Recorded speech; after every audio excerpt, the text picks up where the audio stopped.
जय गुरुदेव। मैंने पूछा, क्या आप जलती मोमबत्ती के प्रकाश पर त्राटक साधना करते हैं? उन्होंने कहा, यह तो प्रथम अवस्था है। मैं जलती मोमबत्ती क्या, शीशे को भी अपनी एकाग्र मनः शक्ति द्वारा तोड़ सकता हूँ।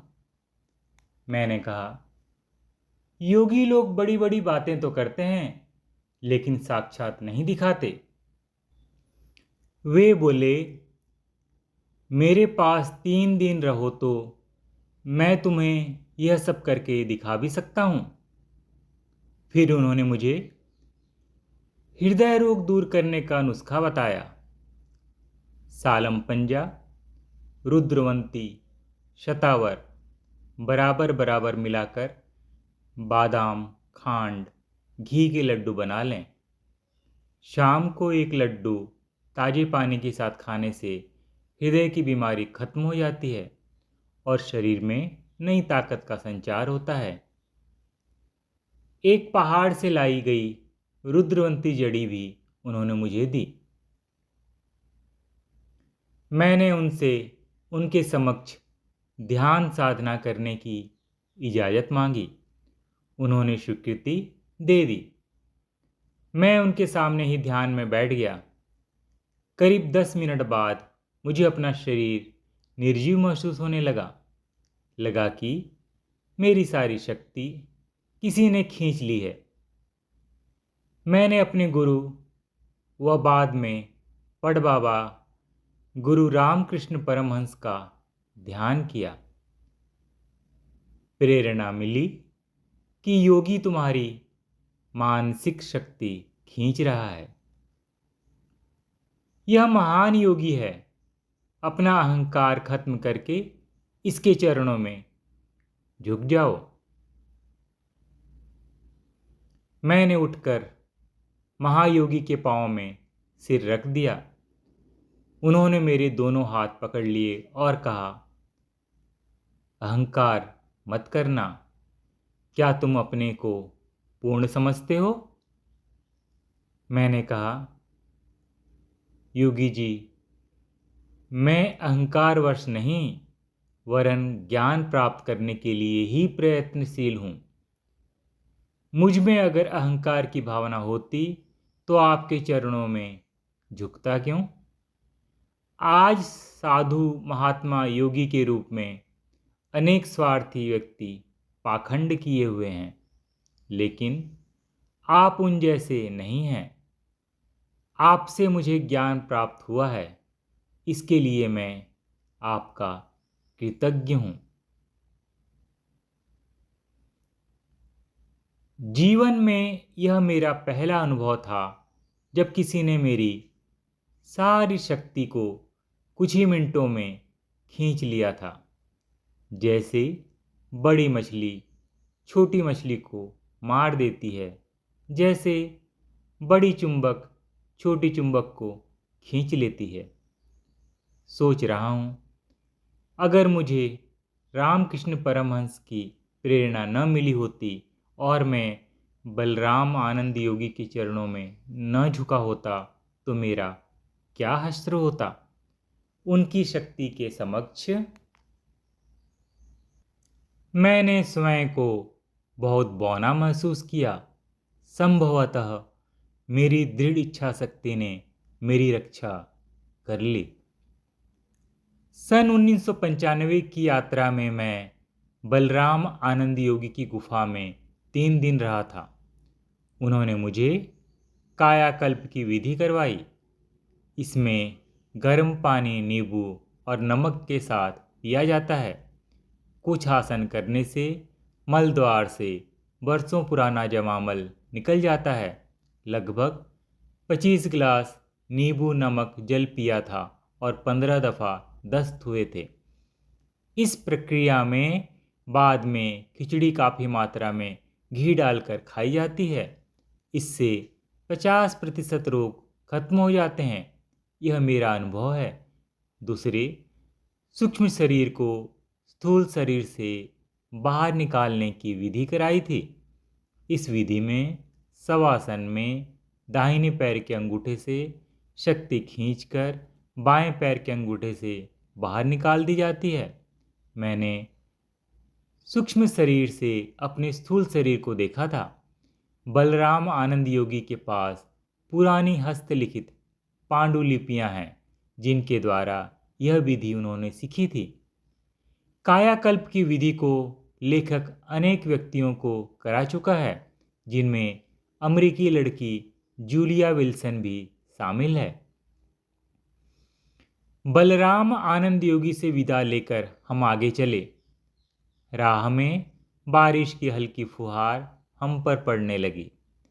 मेरे पाँव में छाले हो गए थे, अतएव मैंने रविंद्र से अपनी चप्पलें बदलीं। आहिस्ता आहिस्ता हम आगे बढ़ते गए। पाँव के कष्ट की वजह से कदम कदम चलना दुभर था। कुछ दूर चलने पर हमें टाट बाबा की गुफा दिखाई दी। गुफा के बाहर कोई साधक बैठा हुआ था। हम वहाँ गए और साधक को अपना परिचय देते हुए कहा, हमें बर्फानी बाबा ने भेजा है, हमें टाट बाबा से मिलना है। साधक टाट बाबा से मिलने की अनुमति लेने गुफा के भीतर चला गया। थोड़ी देर बाद लौट कर आया और हमें टाट बाबा से मिलवाने के लिए ले चला।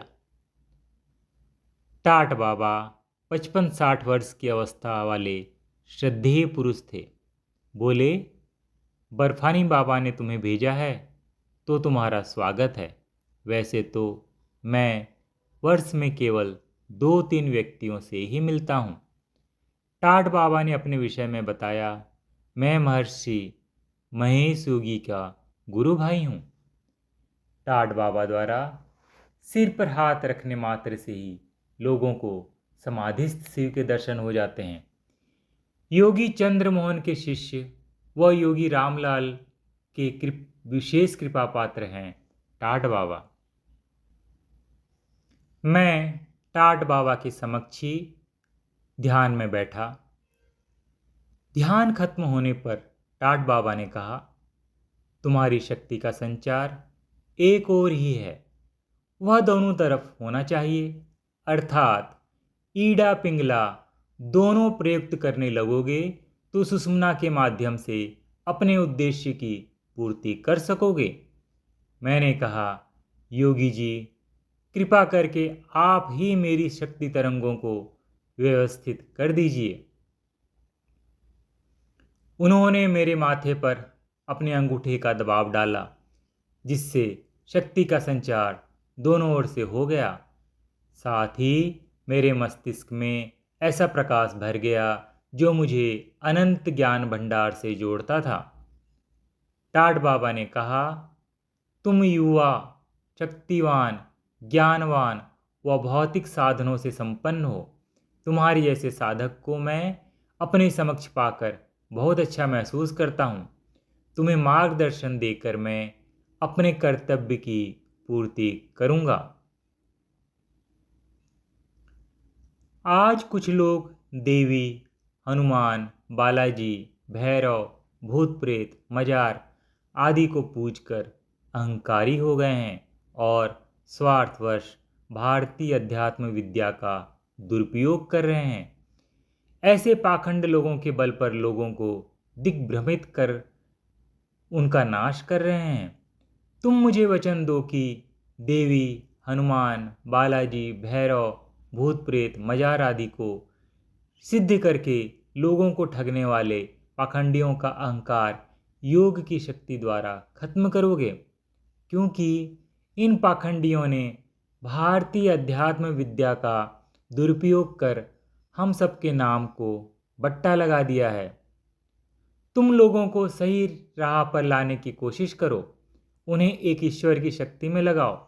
मेरा आशीर्वाद एवं मेरी सारी योग विद्या तुम्हारे साथ है। टाट बाबा से विदा लेकर हम आगे चले तो थोड़ी दूर चलने के बाद मुझे एक आश्रम मिला।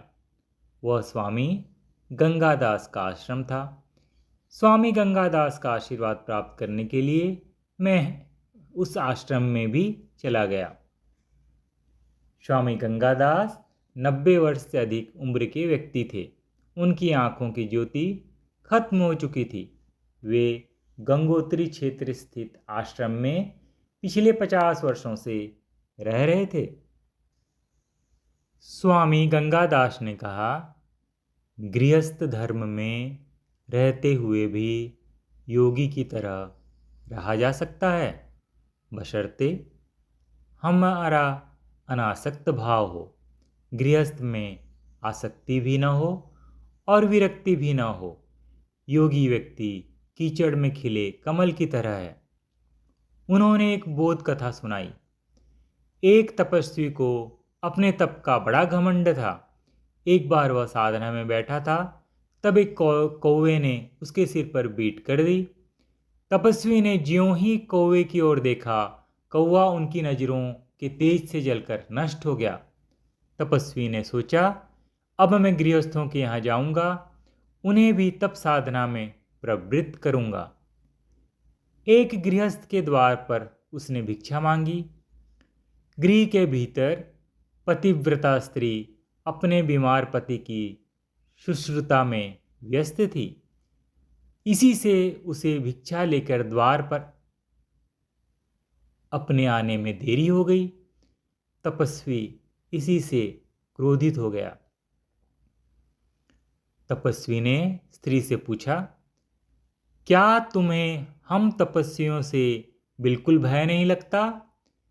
हम तुम्हें अपने तप के बल से भस्म कर सकते हैं। स्त्री अपने पतिव्रत का पालन करने से दृढ़ स्वभाव वाली थी। वह मुस्कुराकर बोली, तपस्वी महाराज, मैं कोई कौवा तो हूँ नहीं जो आपके तप से नष्ट हो जाऊंगी। आप तपस्वी हो तो मैं भी तपस्विनी हूँ। मैं आपसे अधिक तपशील वाली हूँ, क्योंकि मैं गृहस्थ में रहकर तप करती हूँ। आइंदा कभी इस द्वार पर आओ तो विनम्रता का व्यवहार सीख कर आना। वह कैसा तपस्वी जिसके पास विनम्रता जैसा शील न हो। तपस्वी शर्मिंदा होकर गर्दन झुकाकर चला गया। उसकी समझ में आ गया था कि तप का मतलब अहंकार नहीं है। स्त्री से उसे सच्चा साधु बनने की शिक्षा मिली। मैंने स्वामी गंगादास के चरणों में सिर झुकाकर आशीर्वाद की प्रार्थना की। वे बोले, मेरा आशीर्वाद तो सबको रहता है, तुम्हें भी वह मिल चुका है। मैंने पुनः आग्रह किया तो उन्होंने 6 गुट्टू मेरे कमर में मारे। इससे मेरा तन मन पुलकित हो गया। उनसे विदा लेकर हम आगे चले और गंगोत्री आ पहुँचे। गंगोत्री के कमरे में लौटकर जल्द ही हम सो गए। जय गुरुदेव।